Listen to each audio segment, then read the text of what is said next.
Well, hello, Marco. How are you? Hello, Kim. So nice to be with you How are you uh, doing? from the other side of the planet. Are you in Rome? Rome? Yes, right now I'm in Rome, in the big city. Yes. Right on. Well, so it's good to get you on my podcast. I've been talking about it for a while with you.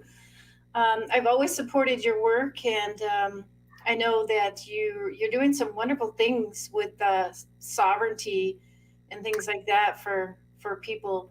Um, so before I jump into that, though, I just kind of wanted to let everyone know a little bit about you. You've been gifted musically as a child, and you always loved instruments, and you kind of were a little different to where you were inspired as a child to help humanity, weren't you? Well, yes, let's say I was like, well, we all are naturally inspired to support life when we are connected. It's just some of us, fall into a higher degree of forgetfulness, not because they are less or inferior. It's just they have a different purpose in this experience which we call Mother Earth. And some of us have a different purpose, and so they remember a little bit more. So I was one of those that remember a little bit more, and so because that, I was able to jump on the idea of being supportive by exercising my uniqueness and my gift very early when I was a child. And then you traveled over here to the United States, and you went to school, and you really got into your singing and your composing. Is that when you started composing? Or No, composing was something naturally I did since I was very, very little boy. So I started to compose. I don't know how old I was, but 3, 4 years, 5 years, and it was my way to try to create an alignment in energy in my environment. So I would feel some contraction between my parents, for example, and I would try to play some music to ease them up, right? So, but the singing came much later. When I was a teenager, I started to use my voice not to sing really, but to compose too. So I would compose with the piano, and I would also use my voice to create melodies and all that. The professional singing came when I arrived in America, where I had to make some money in order to provide, and also to provide money for the compositions to be developed, produced, and recorded. And so I started to sing in small little cafes in Los Angeles, and then from there the situation developed to the point where I started to be in a very high demand for politicians and celebrities and royalties that occur in several years, right? But eventually I got the fortune, the privilege to play and perform for very well-known individuals, and that allowed me to provide for the money to record all the albums that I've been recording so far. so when did you when I first met you, you were doing the the conference or whatever, the in Bolivia or whatever, um, Peru or whatever. Where was that at? Yes, that was my albums previous to the latest one. It was a project that I created called Unfolding Secrets, That's right. and for a series of synchronistic events, I found myself in Ecuador, Ecuador. and that's where I got involved with the symphony orchestra, and I produced several videos, documentary about music, and several live concerts in the city of Cuenca. So I think that's what you're referring to. Yes, that's exactly what I'm referring to. And I just have to say that I believe that what you were doing in that concert, um, you were raising the vibration and what your goal was to help people release emotions and things like that. Um, I think it was being felt worldwide because I was really having downloads or whatever, or just the knowingness of a lot of the things that you were talking about, and so that's when I really decided to follow your work, and Mm. then after that you went on to do some more creative things. You got into photography, um, and then you got your orchestra together and you did something in, where was this last one that you, the lady with the violin, was that in Yeah, that's my last album, my last work. A few years ago, maybe 2 or 3 years ago, I felt it was time for me to create again in terms of music. At that time, I was back to Europe, and I have this vision that I want to develop, and I extended a call to internationally to the European countries, and the Netherlands. The musicians of Netherlands were particularly receptive to the project, and so I moved to Netherlands, and I spent there about 6 months, where I produced these tracks, which are different from the previous album. The previous album is more like symphonic, classical, contemporary classical. This one is has a lot of elements that are like journeys, like meditation journey, but Mhm. very, very deep in the emotions. Yes. And then when I finished the album, I mean, I didn't. I went as far as I could with the Netherlands situation, and then I went back to Los Angeles to add more layers and to mix the album. And when I mixed the album, I felt, looking and feeling the sequence of song, I felt that every track was wanted to unleash a story, and it felt like really was every chapter of the every track of the album was a chapter of a book. Hmm. So I follow that call, and I dedicate some time to write this little book, which has the same name of the album, Journey of the Soul.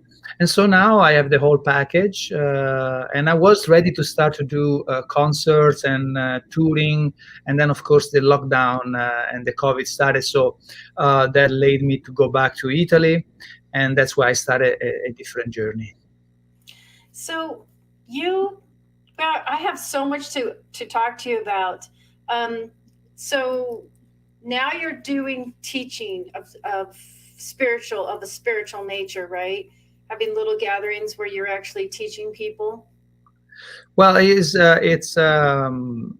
yeah. I more than I don't I usually don't position myself as a teacher. I just share what is the product of my awareness and remembering and experience so far in the planet.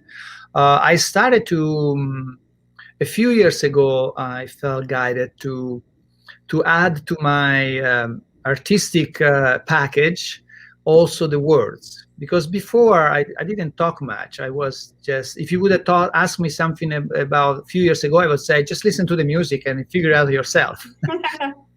But about 4 or 5 years ago, I really felt guided to start to also talk, and once I said yes to that, the synchronicity of life started to take me to a place where I would, for some reason, start to answer to questions, Yes. whether it was a friend or whether it was an interview or where it was a series of videos, and that kind of stretched my potentiality. So now I am also sharing with words, and I'm using the music and the photography to create a unique way to share truth, right?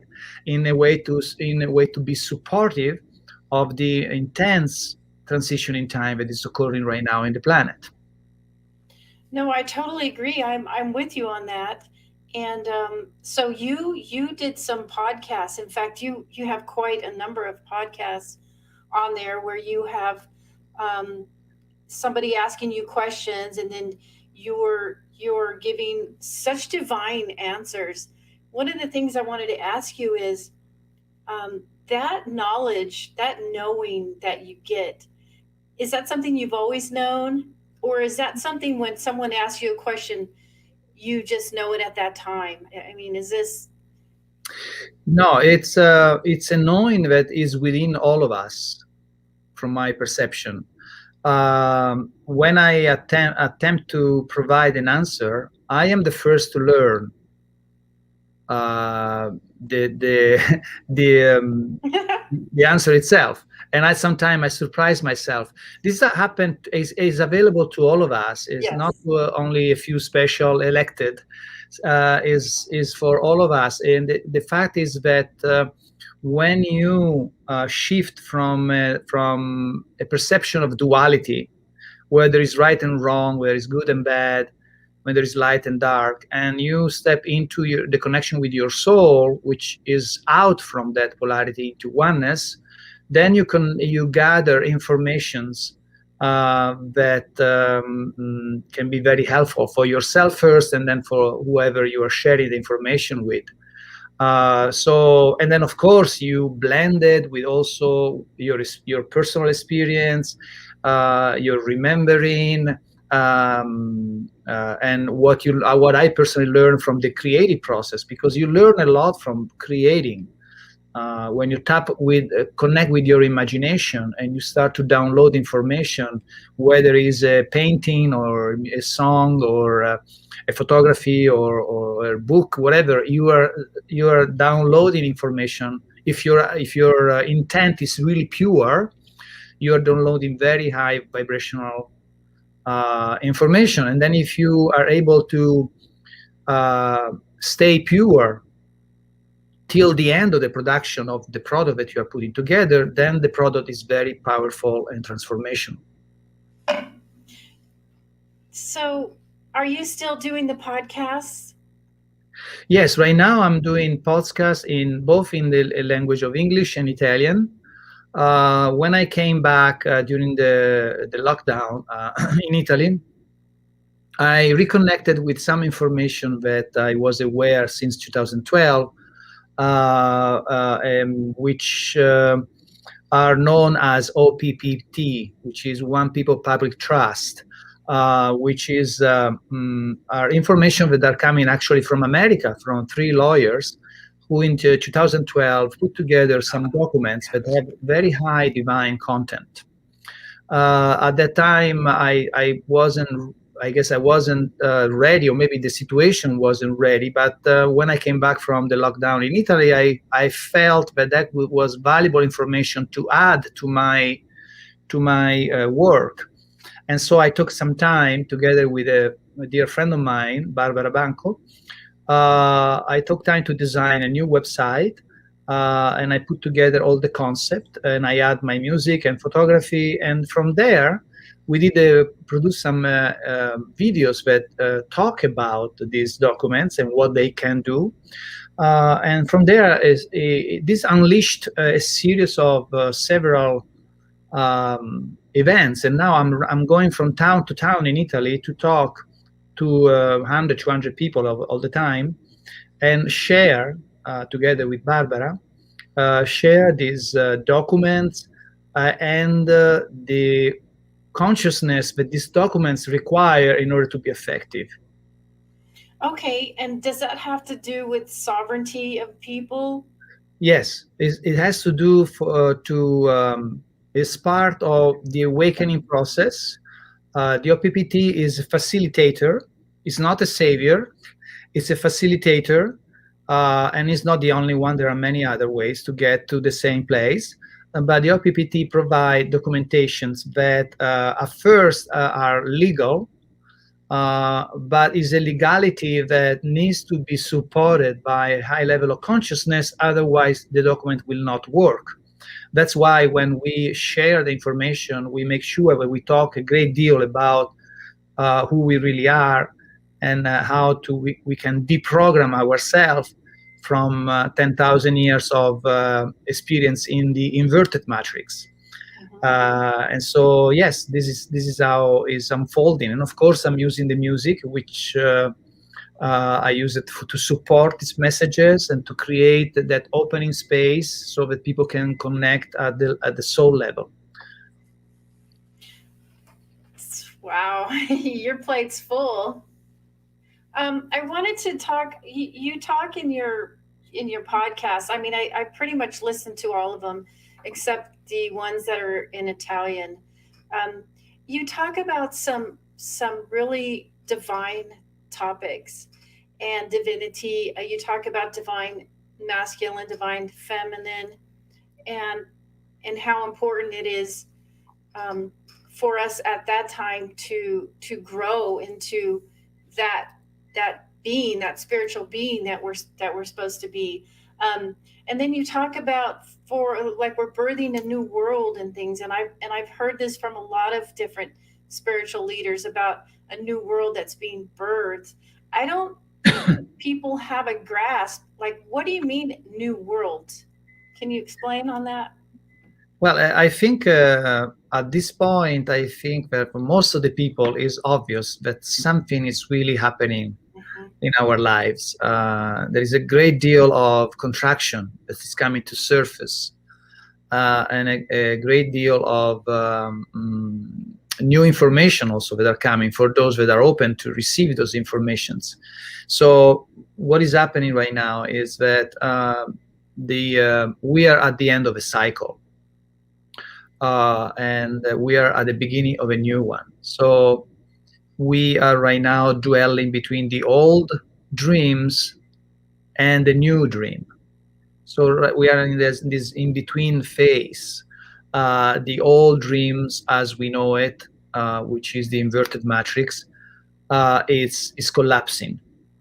It actually already has collapsed. But we are keeping sustaining it with our fear, and we are fear of letting go of the past. So the system as we know it is still kind of sustaining himself, although it's becoming more and more absurd and kind of weird. But we are sustaining it. We are keeping it alive because we are afraid, pretty much like someone that is being in jail for 50 years is afraid to get out of the jail. So it's quite understandable, because it is scary, because until a few days ago he thought that the jail was the only thing that exists, and now he's understanding that there is a door to pass through, and that can be terrifying for many people. And so they are grabbing the jail, although the jail is collapsing, they're grabbing and try to keep it alive, and they want to go back to normal. You hear often that they want to go back to normal. Is that that normal is completed? It served us well. It gave us an amazing amount of informations and experiences, but now we need to embrace a new way, pretty much like a caterpillar needs to become a butterfly. So this is what is occurring right now. So now we have a multitude of soul that have not done yet with the lower frequencies, and we have other soul that are actually somehow preparing and ready to cross the bridge and go to the new world that is awaiting for us. So there is a split in humanity right now that is taking place, and many souls are probably going to check out through the idea of vaccination and all this situation. They are just going in different situations so they can continue their work in the lower frequencies and continue to learn and finish their work in the lower frequencies before they will join the rest in the higher frequencies. So there is a big split right now between humanity, and of course this is a moment of high vulnerability, because there is a lot of deprogramming that we have to endure. And so people like you, like me, which are a little bit more I would say aware of what is going on, have the privilege to provide assistance through their exercising their uniqueness and their joy and their gift, to provide assistance to those that are in resonance with that kind of assistance. So it's a beautiful time for us, but it's also very, very intense. Wow, that was so beautifully said. Marco, I've talked about the golden age. You're aware of the golden age. That's kind of what we're going through, or we're entering into the golden age, and we're also passing through the solar or the central sun. So we're getting more light, Mm-hmm. directly from the solar, from the central sun. The central sun. Do you know what that is? The central sun is probably it can be associated with the idea of source, maybe, or a sun that is represent the sun of the multi-universe. That also can be an explanation. There are many ways to explain this situation. But what is really important is that we understand that the matrix that we have been living for so long, which provided us with a lot of an amazing experience, a particular experience in scarcity, in separation, in different kind of low frequencies. It gave us amazing experience, and so now that we are going to let go of this experience, we will be able, with those experience, to support a lot of other expression of lives with our acquainted wisdom. So that's what is we really need to focus on right now, is to facilitate the process of self-remembering, and switch from the duality to neutrality, which means a way to perceive existence without the emotional charges, without reaction, being able to see the perfection in everything, in the good, the bad, and the ugly, because each of them are performing a role. They're creating a role so that the collective can learn. So if we remove the negative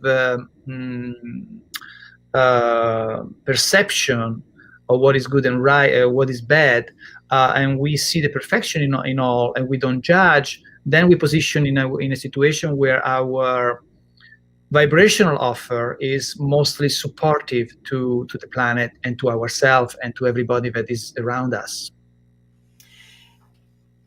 So basically, what we need to do is we need to be kind of on the outside looking in, observing, and right, instead of just jumping into the fire and getting all in the mix, shouldn't we be more observing and just like holding the space for a lot of the stuff that's going on?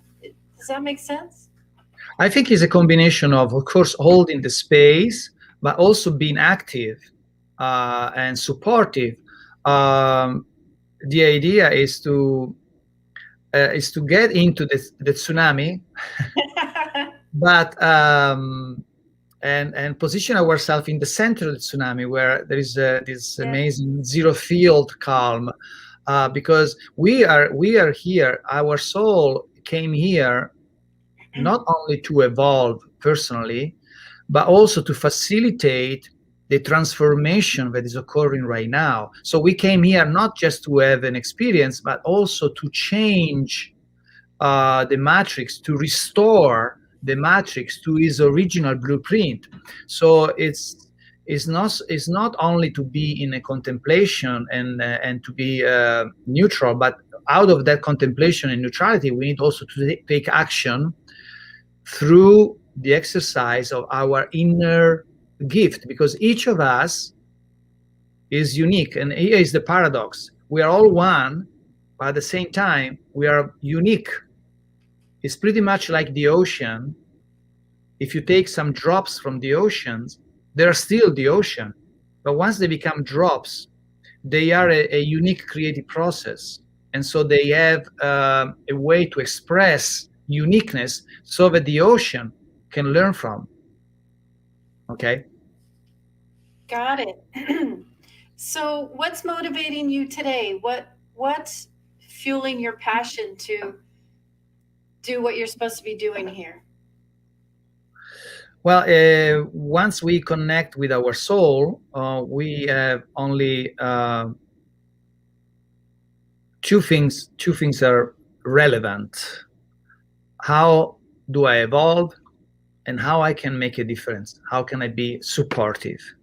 So once you make these two aspect of the experience the only and the most relevant factors of your life, then you operate at that level, and then at the point you will start to find motivation in your joy and in your appreciation, because those are the I would say the normal state of being of the soul. The soul operates through joy and through appreciation. And the more he arises his joy and his appreciation, the more he goes in the higher frequencies and goes back home, closer to home. So our responsibility right now is to follow our joy and take action through our uniqueness. And that's the big discernment that we need to learn, because once we follow our joy, we have this little ego in our left brain that immediately says, it throw us a narrative that try uh, to distract ourselves or discourage ourselves from doing so with millions of reasons. And so we need to learn to discern the voice of the ego from the voice of the soul. And that's very tricky, because the ego is very, very astute, Mhm. uh, and is doing a wonderful job to really make us really, really masters of discernment, and master of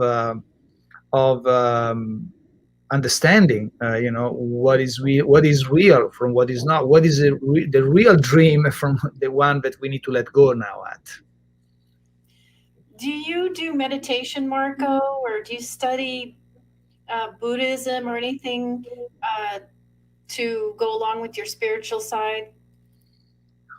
No, well, meditation. My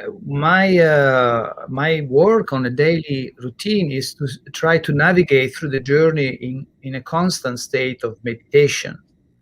And I also use nature as a way. There are different ways to get into the meditation mode. One, of course, is the one to sit in, and meditate for a few minutes a day. I don't do much that. I meditate through the creative process. So I just align myself. I surrender myself to the here and now in what I do, because in the here and now is where the soul resides. Um, because the soul knows only here and now. It doesn't understand past and future. Those are narratives come from the ego. So the best way to meditate is to connect with stillness, with silence. And you can do that through meditation, or you can do that through communion with nature. You can do that through music or sounds. You can do that through lovemaking. And you can do it also through the creative process, following your imagination. These are the portal that we can use in order to stay in that here and now, where we can really hear our true voice, which is the voice of the soul. And using creativity is so important for people to be creative. And then you also touched on nature, getting out in nature. I'm really big at going back out into nature if you need to balance or connect. I wanted to get back to your music. I've listened to pretty much everything that you have. You're at Marco Missinato Bandcamp.com. Is that it? Where most of your music is? Well, that's basically the my discography, the store where you can listen to the music, and if you like, you can also download it. My website is soundsofoneness.com. Soundsofoneness.com. And people can listen to your music at both Yes, places. and then from the site they can also connect to the store where they can listen to the music, and if they want, they can listen to the music for free if they want to. But if they really want to download it in their computer, then they have to buy it through the Bandcamp. Sure, sure. Make Yes, donations. But yes. getting back to the music, one of the most important things that I've heard you discuss is how important it is to cleanse your emotions. You talked about feeling the emotion, but not getting attached to it, letting it go, not holding it, and things like that. And music is one of those ways that you try to help people release those emotions, and it's purifying, right? Yes. Well, there are many ways to use sounds and music. Until now, I've been using music for the purpose of trigger emotions, to go deeper in our emotions Yes. and bring them to the surface, so that we can release those stuck emotions and free ourselves from those heavy emotions. And so my work until now has been directed towards that intent. I think in the future I'm going to start to work even more on frequencies and other ways to be supportive. So I will not just I will create sounds, because if you do sounds and melodies, with melodies you involve the emotions usually, because the melodies are basically a conversation that you are having with someone, while if you just use sounds, you facilitate the stillness and you still work on some emotions. But with melody, you really, it's like music is talking to you and is triggering you some memories or some deep emotions. So right now now I'm not working so much as a musician. I'm using the music to support my work, but because there is this lockdown and also I'm in a transition in time, I am temporarily I suspended temporarily my creative process with music, but I'm looking forward very soon to create a center, a music studio here in Italy, in Tuscany, and that's where I will also provide support through sounds and music in live concerts. Wow. So Marco, you at one time you talked about maybe incorporating shamanic music or shamanic type of practices in with your music. Was that something you were able to do? Yeah, in the last album, Journey of a Soul, there are moments where what you can call shamanics. I call them soundscapes. The music starts with a structure, with a melody, and then there is a time where the music just go free in a flow and then return to the structure. And in that time where it's free of flow, you can hear, you can say shamanic sounds or aboriginal sounds. Yes. But I just began with that. I'm going to intensify that experience in my new Oh, future that's project. awesome. Totally. Totally. So now this is one of the topics that I really couldn't wait to discuss with you. And that is divine feminine, divine masculine. And you do talk about that in your podcast. Your podcast is called Walking the Path. Walking the Path blog. Yes, yes, that's in English. Yes, I go What ahead. what made you decide to label it Walking the Path? Because as I walk my path, I like everybody else. I discover, I learn, I remember, and then because that I gives me joy to share it. So it's called walking the path because it's the product of my walking the path of life. Okay. So now let's get back to the divine feminine, divine masculine. Um, you do talk about that, don't you, in your podcasts?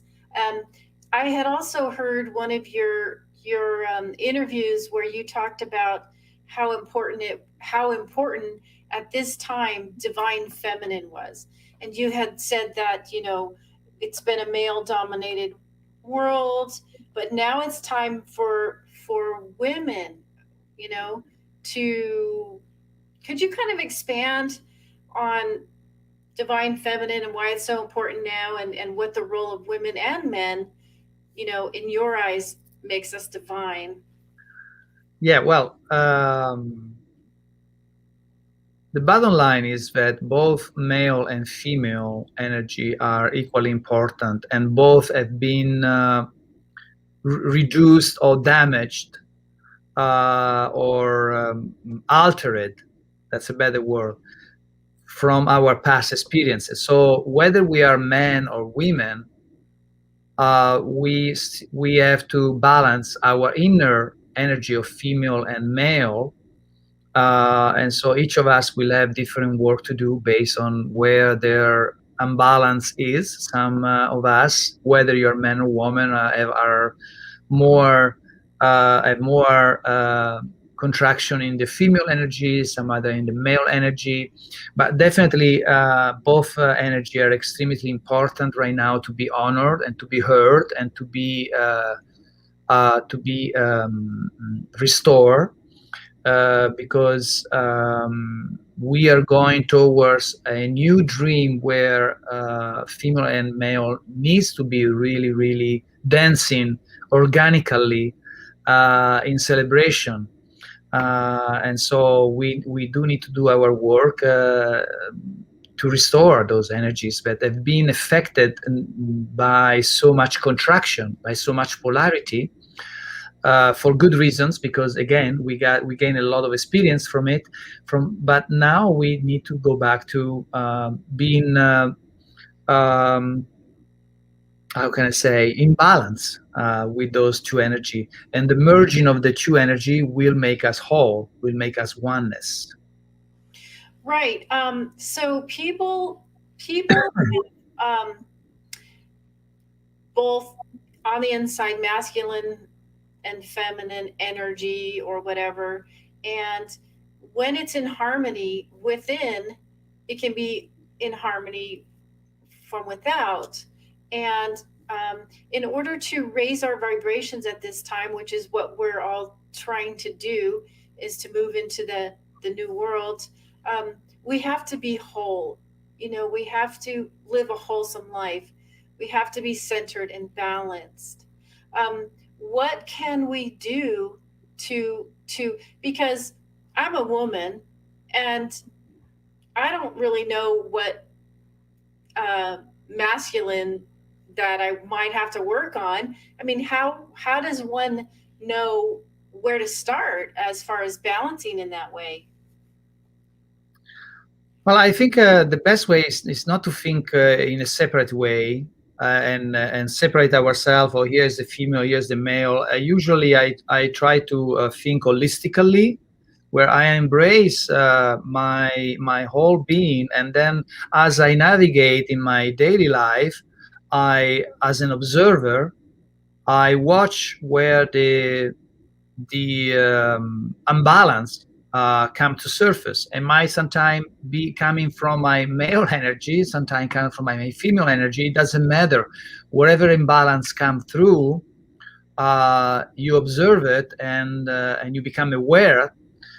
Usually, by becoming aware, you already resolve most of the problem. But then there is a process you can access to, which is recognition followed by appreciation, by letting go and becoming aware. And there's a whole process that you can do. And so you keep navigating through your daily life, monitoring what is going on. And one of the best way to do so is by reminding you that you are the creator, you are the created, and you are also the observer who watch the creator and the created. So in that way, you are really setting the stage for a perception of reality that is really holistic and very, very effective in your work of adjusting the frequencies and removing the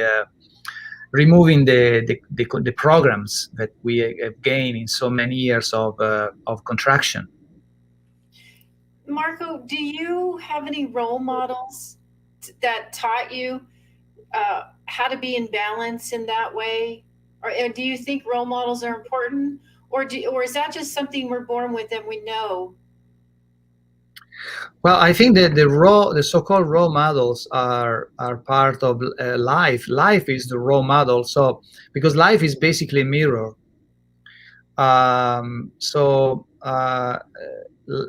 The more you dare into the mystery of life, the more life will be effective in showing you what is the work that you need to do. And in that expression, it comes the idea of role model. It can be another soul in whatever shape and form. It can be a non-physical role model, or it can be a physical model, or it can be a book, or it can be an experience, it can be a beautiful relationship. So role models express themselves in so many ways, and I do have many. I had the entire life in all the expression. It was and it is a role model for me. Yes, absolutely. But your parents, were they traditional, like traditional roles? You know what I mean? Like, you do this, you do that, and then you as a child, you're like, but can we do both? Or Right. no? Yes, of course. Yeah. We all choose our so-called parents, and we choose parents that play a specific role, so we can have specific experiences. So in my case, yes, I still have two wonderful parents. They are in different frequencies. There are some contractions, there are some beautiful energy. It's all perfectly orchestrated. So yes, they, in many ways, they follow the curriculum of the inverted matrix. Mhm. So they projected in me certain ideas that are not necessarily organic.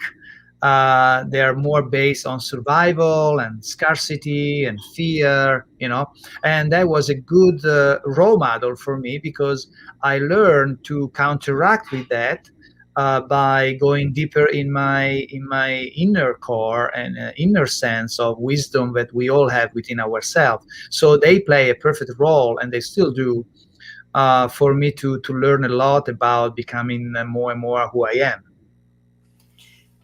For anybody that's watching and they want to take a look at your podcasts, you talk a lot about relationships, which I've always agreed with what you had to say as far as um, not being too attached or whatever. And what in your eyes makes that perfect relationship? Oh, so what is a balanced, healthy relationship these days in your eyes? Well, the perfect relationship is always the one where you are in with, because the relationship mirror exactly what you need to see about yourself, so you can make different adjustments and improve your own vibrations, so that the mirror become more and more beautiful. But in terms of the ideal is when we talk about relationship, is to step out from the idea that love is associated with neediness, Yeah. because we have been sponsoring, and all the romantic movie do that, and all the books, all the literature sponsor the idea of relationship coming from neediness. So I need you, I cannot live without you. um, so we are, and I cannot be happy without you. So we put our happiness, the responsibility to the other, to our partner, and our partner does the same with us. And that's an amazing experience. However, it is a contractive and dramatic experience, which eventually will lead to either an amazing amount of learning or a complete collapse. So that we can do the same again with another partner until we understand that it's our job to fill up our container with love, so that when I say I love you, I say you are free. You're free to be whoever you need to be at any given moment. So there is no condition. That's the meaning of unconditional love, where I am responsible for my own happiness, and you are responsible for yours. And then from that joy, we can co-create without dependency, but with the freedom of dancing together because it's fun, Yes. without that neediness that makes everything so heavy, right? So we're actually attracting people that are going to teach us lessons. All the Basically, time. Yes. do we ever get to that point where we're no longer in need of all that learning, and where we can just be as in the presence and be loving and joyful? I mean, if we have that within us, possibly then we'll attract that from someone else. Is that basically we advance through the lessons and we finally get to that spot where we just are love, we are joy, and hopefully we can find someone to share that with, right? Yeah, personally, I think that the process of so-called awakening, it's a never-ending process. There is always more to be awakened from, and that's why this journey is so much fun, because there is always more to discover. Rather to see the whole thing as we are not perfect as we are right now, and we will be happy when we'll be perfect. If we switch our perception and we connect with the joy of the traveling more than the expectation of the destination, because the joy is in the travel, not in the destination. When we arrive to the destination, yes, there is a huge, big, massive celebration, but soon after the celebration, the soul says, "Okay, let's find another travel, another trip to go." Right? Because the to be in paradise, after a while, is boring. Yeah. I mean, how long can you stay in a flat beach, with the blue sky? It's beautiful, yes, for 1 month, 2 months. After a while, say, hey, should we do something else exciting, right? And so we jump again into another journey. So I sense that we should see the perfection in our imperfection, and celebrate our imperfection, and enjoy where we are right now in every given moment. And paradoxically, when you do that, you speed up your awakening process. So once you once you reach once once you reach a certain level of awakening and joy, isn't it freeing for the soul? And once you reach that level, don't you want that other person as well to reach that level of freedom? And is that real love? That's what you're trying to say. That's unconditional love, right? Yeah, it get tricky a little bit. So the question to the first part of your question is yes. Every time we deprogram ourselves, we navigate through the day, and then we find a program that doesn't belong to us anymore. Okay, and we manage to let it go. Once we let it go, immediately our field of possibility stretches to Oh, something that before wasn't possible, and now all of a sudden it's possible. So that's a very exciting. All right. And to answer the second part of your question, yeah, usually our first desire is I want everybody that I love to understand this. yes. But then we have, and particularly right now more than ever, we need to understand that there is free will, and we need to respect the timing of our loved ones, which might be in a different frequencies and might have not done just yet with the lesson that they need to learn. So try to fix them is more like an interference, and we will find a lot of resistance. So the unconditional love, and that's a very difficult part, is to keep expanding ourselves and letting go the need that other people do the same, letting go of the need that other understand what is right and what is wrong, but we know and they don't, right?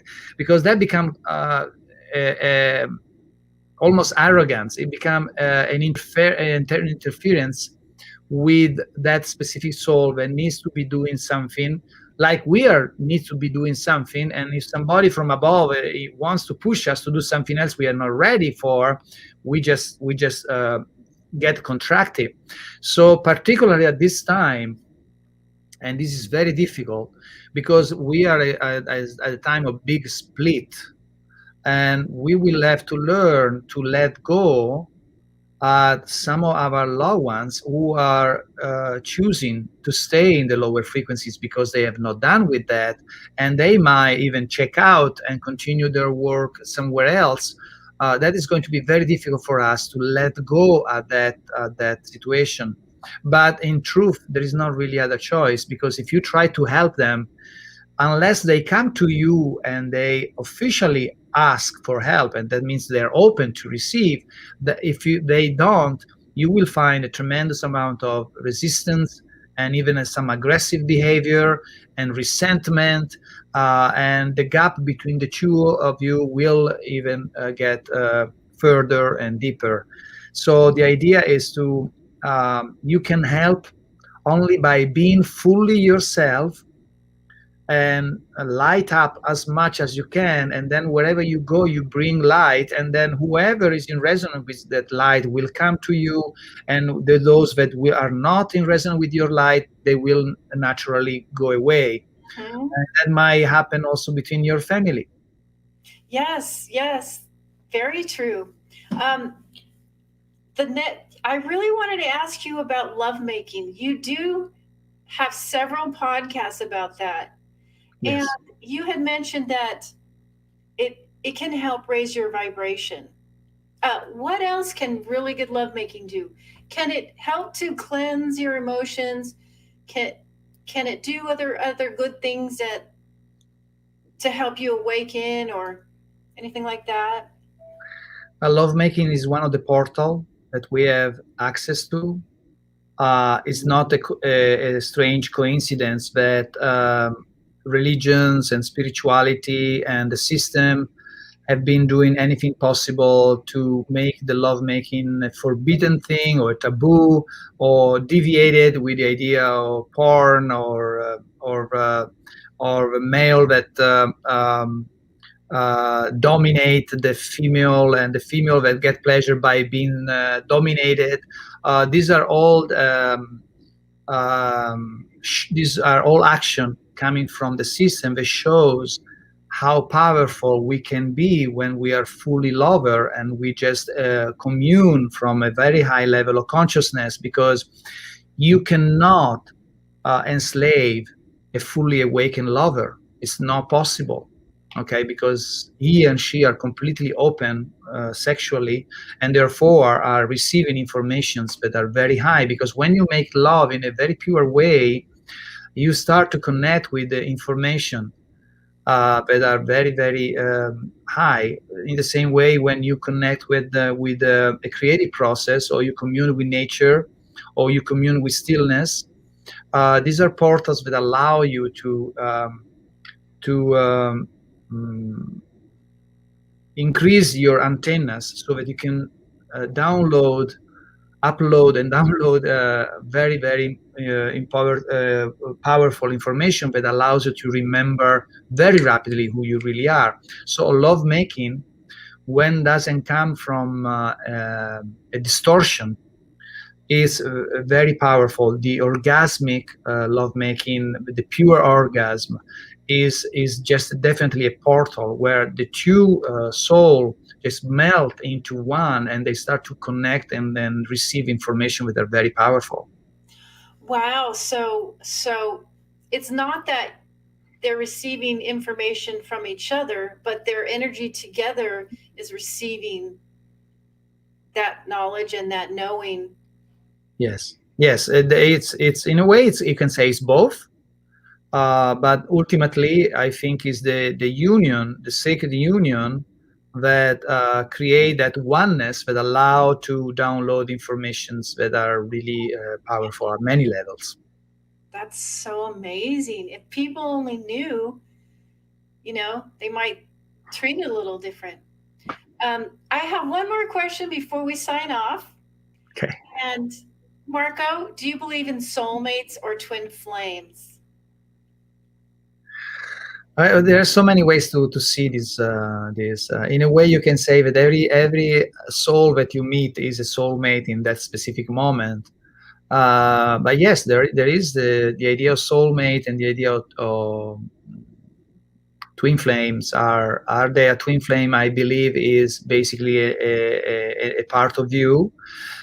Because we are multi-dimensional beings. While we are having an experience here on Earth, a part of us is having experience in other realms. Right. I think a twin flame is basically a part of us that is operating uh, most of the time in other realms, and sometimes also in the same planet. Sometimes they, when they are ready, I guess, they meet. A soulmate is more like a family member, where we feel a tremendous amount of resonance, and where we can co-create in a very empowering way. A twin flame is more it's more tricky, because the twin flame will brought to surface all the things that needs to be fixed very, very powerfully. So it's a very I think it's very challenging, wonderfully challenging to dwell in a physical form with the presence of of the twin flame. In fact, that communion don't happen often. It happen only probably when we are ready for it. It's probably very rare. Yes. And I know people are always looking for their twin flame. And I do know that they do operate from other realms, as you say. Um, so, wow, it's been great talking to you, Marco. I just want to remind everyone that Marco's on YouTube, Marco Missinato, Missinato. And you've got so much knowledge and information that you're sharing, and hopefully the viewers can log on there. And then you said you had some web pages too. Sounds of Oneness was soundsofoneness.com. And Yes. Correct. you're also selling a really beautiful, beautiful storybook, which with your music involved. And what is the name of that? That's my latest work, which combine music with a small book. It's called Journey of the Soul. It's basically the story of the soul when it chooses to embark in the journey of the earth in the physical form. It chooses this operating system as his next experience Mhm. until graduation. In a way, it's a bio. It's a, sort of a bio that I just wrote, unfinished, of course, because I haven't got to the end of the curriculum. I'm still working on it, but it's a little tiny book, and it has beautiful music to be supported with. So it can be very joyful to listen to, because it's also in audio, or to read. Marco, do you remember coming down here? Do you remember where you were before you came down here? I do have some of those memories, um, and I have different kind of flashes and different kind of informations. I try to stay focused on Marco here because that's the purpose. But certainly, some of those information are helping me to be more successful in this journey. However, I don't want to get into the narrative of past lives because I want to stay neutral and I want to stay here in the here and now and address this physicality and this Marco rather than going into who I was, because then the ego can start to build a lot of Yeah. you know, style information. Oh, this is Marco. I'm here. I'm a musician. I'm working. I'm learning. So yes, Well, Marco, it's been wonderful talking to you. I do want to support your work however I can. So, anytime you want to jump on the podcast, let me know. And again, just thank you so much. You have a wonderful evening, okay? thank you, Kim. Thank you so much. Thank you Well, for having me here. ciao. Ciao, ciao. Bye. Okay, that was Marco, everybody. Um, like I said, go to his YouTube. He's a wealth of information. He literally is an angel, and I can tell you that I know that for certain. Marco is an angel, and he is here in his highest form, trying to uh, teach people. Well, he doesn't like to use teach, but he's really trying to help humanity. So go ahead and follow him, and if you could support his work, that would be wonderful, wonderful, wonderful. And that's it. I am signing off. It is 1:13 a.m., and I will talk to everyone soon. Have a great night.